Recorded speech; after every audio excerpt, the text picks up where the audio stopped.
What if I told you that a little girl who wore dresses made from potato sacks would one day become one of the most powerful women in the world? What if I told you that someone who was told she was unfit for television would revolutionize the entire media industry? Today, we're diving deep into Oprah Winfrey's extraordinary journey from poverty to power. But this isn't just another success story. This is a masterclass in self-belief, confidence, and emotional growth that will transform the way you see yourself forever. So stick with me until the end, because the lessons hidden in Oprah's story might just be the missing piece in your own journey to greatness. Let's go back to rural Mississippi. Oprah Gail Winfrey was born into poverty so deep that most of us can't even imagine it. Her grandmother was so poor that little Oprah literally wore dresses made from potato sacks. The other children mocked her relentlessly. But here's where the story gets powerful.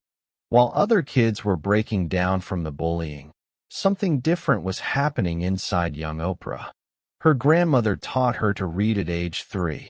And in those moments, reading on that old porch, something magical was planted in her mind. A belief. A tiny seed of self-worth.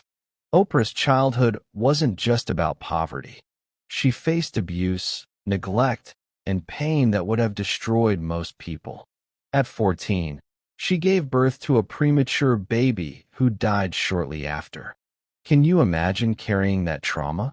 Can you imagine being a teenager and going through something so devastating? Most people would have given up. Most people would have let their circumstances define them forever. But Oprah made a choice. She chose to believe that her past didn't have to equal her future. Your circumstances don't define you. Your response to them does. At 17, Oprah won a beauty pageant. But it wasn't her beauty that won it. It was her voice. When they asked her what she wanted to be, she didn't say a model or an actress. She said she wanted to be a teacher and help people. That authenticity, that genuine desire to serve others, opened her first door. She got a job in radio while still in high school. Then came her big break in television. But here's what nobody tells you about Oprah's early TV career.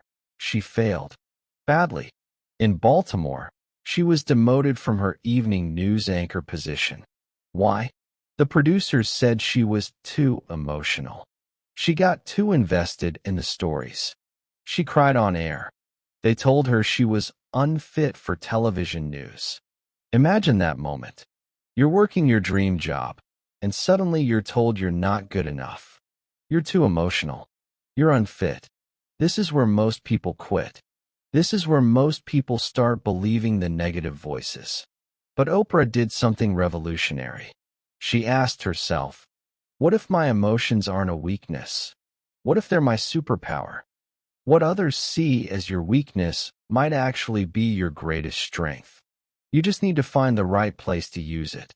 In 1984, Oprah moved to Chicago to host a struggling morning talk show called AM Chicago.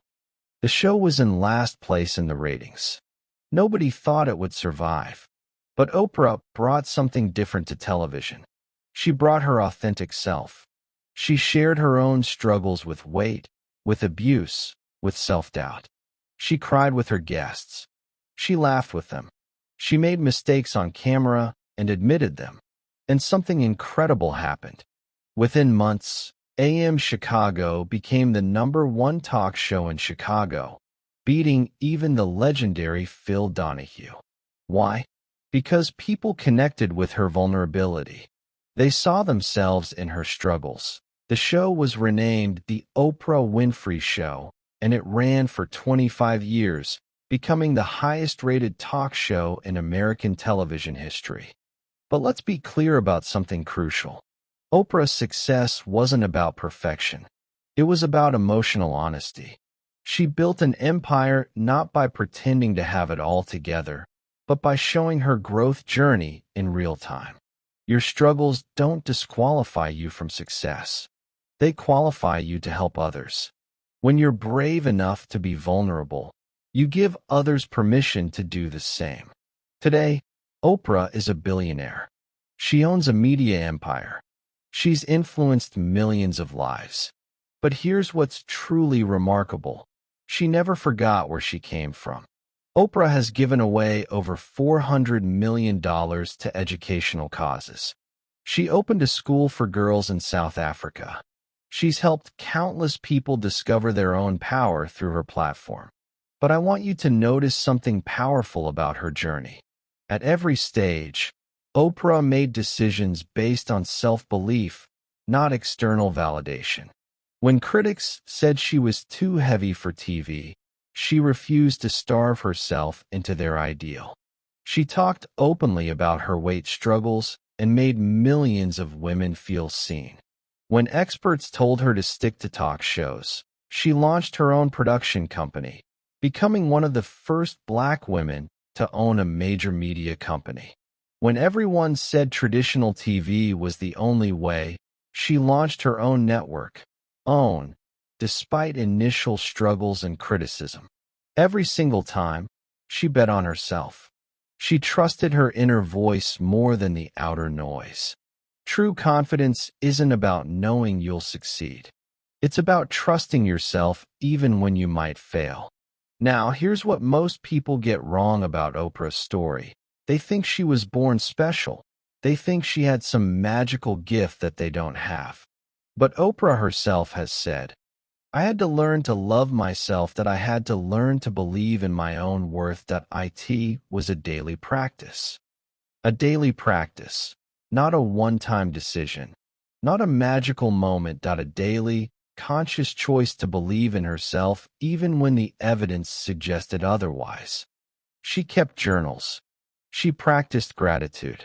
She surrounded herself with people who believed in her potential. She read books that expanded her mind. She prayed, meditated, and constantly worked on her inner world. Because here's the truth that changes everything. Confidence isn't something you have. It's something you build. Every single day. Your past doesn't matter. Your current circumstances don't matter. What matters is the story you tell yourself about who you are and who you can become. So let me ask you something right now. What potato sack dress are you wearing? What story are you telling yourself about why you can't succeed? Maybe you think you're too old, too young, too poor, not educated enough, not talented enough, too emotional, too broken, too damaged by your past. But Oprah's story proves something powerful.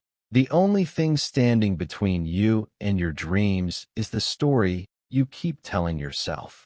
Today, I want you to make a decision. I want you to choose to believe in yourself, even if it's just 1% more than you did yesterday. Write down one thing you're going to do this week that scares you. One step toward your dream that you've been putting off. And here's your challenge. Share it in the comments below. Tell us your dream. Tell us your fear. Tell us what you're going to do about it. Because when you declare it publicly, you make it real. If Oprah's story inspired you, hit that like button right now. Subscribe to English Vibe because we're bringing you more powerful stories that teach English and transform lives. Ring that notification bell so you never miss a lesson in confidence, growth, and success. Remember, you are not your circumstances. You are your choices. You are your beliefs. You are powerful beyond measure. Now go out there and prove it to yourself. I believe in you. It's time you believed in you too. I'll see you in the next story. Keep learning, keep growing, keep believing.